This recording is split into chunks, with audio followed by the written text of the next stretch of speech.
आजकल ये बहुत कॉमन बीमारी हो गई है पेंक्रेटाइटिस। पेंक्रेटाइटिस का मतलब है हमारे पेंक्रियाज में सूजन आ जाना। तो जब भी पेंक्रियाज की सूजन आती है तो क्या होता है, ये पेंक्रियाज सूज के बड़ा हो जाता है। उनकी दो सबसे कॉमन सिम्टम होते हैं, एक तो उनको असहनीय दर्द होता है जो कि पेट के ऊपर के हिस्से में।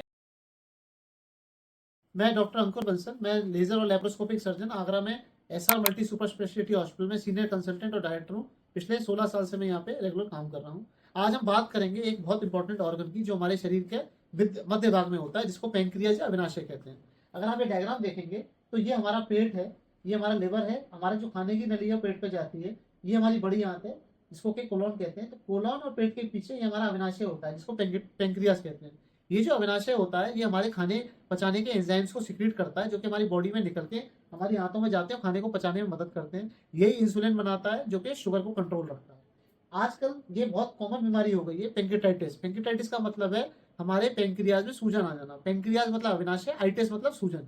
तो जब भी पेंक्रियाज की सूजन आती है तो क्या होता है, ये पेंक्रियाज सूज के बड़ा हो जाता है, और जब ये बड़ा होता है तो ये फूल जाता है। फूलने की वजह से ये जो हमारा पेट है जहाँ पे हम खाना जाता है, ये उसको ऊपर प्रेशर करता है तो हमारा पेट दबने लगता है, जिसकी वजह से आंतों में रुकावट आ जाती है। तो जो मरीज हमारे पास पेंक्रेटाइटिस के आते हैं तो उनकी दो सबसे कॉमन सिम्टम होते हैं, एक तो उनको असहनीय दर्द होता है जो कि पेट के ऊपर के हिस्से में बीच में यहाँ पे होता है, और पेशेंट हाथ नहीं रखने देता, और इतना दर्द होता है कि पेशेंट बिस्तर पे उछलता रहता है। और दूसरा, उसका पेट फूल जाता है, उसके आंतों में पचाव रुक जाता है और आंतों में रुकावट आ जाती है, सूजन आ जाती है। तो ये समस्या पेंक्रेटाइटिस के सबसे कॉमन हो जाती है। साथ में क्या होता है, इसके जितने भी अग्नाशय से हम जो वो निकलते हैं, एंजाइम निकलते हैं खाना पचाने के, वो प्रॉपर तरीके से नहीं निकलते तो खाना पचता नहीं है और इंसुलिन कंट्रोल खराब हो जाता है। तो अग्नाशय की सूजन या पेंक्रेटाइटिस एक जानलेवा बीमारी है। इसके मुख्य तौर पे 2-3 कारण होते हैं। सबसे कॉमन कारण इसका है कि अगर पित्त की थैली के अंदर पथरी हो जाती है, और पित्त की थैली की पथरी कई बार नली में आ जाती है, तो इसकी डक्ट में प्रेशर बढ़ने से पेंक्रेटाइटिस हो जाती है। या फिर जो लोग अल्कोहल लेते हैं, ड्रिंक करते हैं, उसके अंदर पेंक्रेटाइटिस के चांसेस बढ़ जाते हैं। या किसी को लिवर की बीमारी है, लिवर सिरोसिस है और सारी कोई समस्या है, उसके अंदर भी पेंक्रेटाइटिस होने के चांसेस बढ़ जाते हैं। तो पेंक्रेटाइटिस की बीमारी से बचने के लिए आपको ये सब चीज़ों को ध्यान रखना पड़ेगा। अल्कोहल का कंजम्पशन ना करें, और पित्त की थैली में अगर पथरी हो गई है तो उसका पित्त की थैली का अपना ऑपरेशन करा के उसे निकलवा लें। पेंक्रेटाइटिस जानलेवा भी हो जाती है। कई बार सूजन इतनी ज़्यादा बढ़ जाती है कि मरीज की जान पे भी खतरा आ जाता है, क्योंकि इससे और ऑर्गन्स भी खराब होने लगते हैं। पेट पूरा फूल जाता है, हवा पास नहीं होती तो गुर्दे पे भी इफेक्ट आने लगता है, कई सारी प्रॉब्लम्स हो जाती है।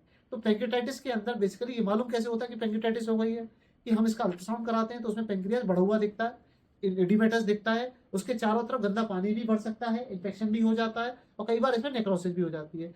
इसका मेन जो पता चलना है वो सीटी से मालूम पड़ता है। सीटी में एक इंडेक्स होता है, उससे ये मालूम पड़ता है कि पेंक्रियाज के अंदर कितनी ज्यादा इन्फेक्शन हो गया है। वो इंडेक्स जो पेंक्रियाटिक इंडेक्स है वो 1 से 10 तक होता है। कितना ज्यादा पेंक्रियाज आपको खराब हो गया है और कितना उसमें बीमारी हो गई, ये उससे मालूम पड़ता है।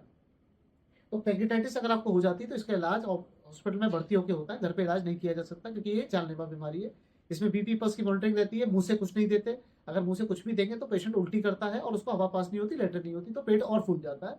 तो अगर किसी को ऐसे सिम्टम्स आ रहे हैं कि पेट में यहाँ पे बहुत सीवियर पेन है और उसको हवा पास नहीं हो रही, पेट फूल गया है, रेगुलर उल्टी हो रही है, जी मचला रहा है, पीलिया भी हो सकता है साथ में, तो ये सारे सिम्टम पेंक्रेटाइटिस के हैं। इसका प्रॉपर आप हॉस्पिटल में भर्ती होकर इलाज कराएं। ऑपरेशन नहीं किया जाता, ऑपरेशन बहुत लेट स्टेज में होता है, जनरली दवाइयों से ये बीमारी ठीक होती है और कुछ टाइम लगता है इसको ठीक होने में। पता कैसे चलता है, कुछ खून की जांचें होती है जैसे कि अमाइलेज लाइपेस, उसके बढ़ने से भी हमें मालूम पड़ जाता है कि पेंक्रेटाइटिस हो रही है। तब उसका उस हिसाब से फिर हम इलाज करते हैं, इसमें इन्फेक्शन भी हो जाता है। तो ये बीमारी पेंक्रेटाइटिस अविनाशी सूजन जो मैंने आज आपसे बात करी, ये बहुत खतरनाक बीमारी है। इससे बचने के लिए आप अपना वेट ना बढ़ने दें, पित्त की थैली में पथरी है तो उसे निकलवाएं, नली को सरकने ना दें, अल्कोहल ना पिए, और फैटी फूड, जंक फूड, इस टाइप की चीजें ना खाएं, अपने लिवर का ध्यान रखें, रेगुलर एक्सरसाइज करें और वेट को ना बढ़ने दें, लाइफस्टाइल मॉडिफिकेशन करें, मेडिटेशन करें, ग्रीन लीफी वेजिटेबल्स ज़्यादा लें, पीने की मात्रा ज़्यादा लें, अल्कोहल बिल्कुल ना लें, कैफीन ना लें। इन सब चीज़ों का अगर आप परहेज करेंगे, सारी चीज़ें करेंगे, तो ये बीमारी आपकी नहीं होगी, और हो गई है तो ठीक हो जाएगी और आपको इससे निजात मिलेगा। तो ऐसी चीज़ों के लिए अगर आप इस टाइप की बीमारियों से बचना चाहते हैं तो ये सब फॉलो करेंगे और रेगुलर डाइट फॉलो करेंगे तो आप ठीक रहेंगे और पेंक्रेटाइटिस से बचें। अगर हो जाए ऐसे सिम्टम्स तो डॉक्टर को जरूर दिखाएं, लेट ना करें, लेट होने पे जान का खतरा रहता है। समय पे बचाव करें। धन्यवाद।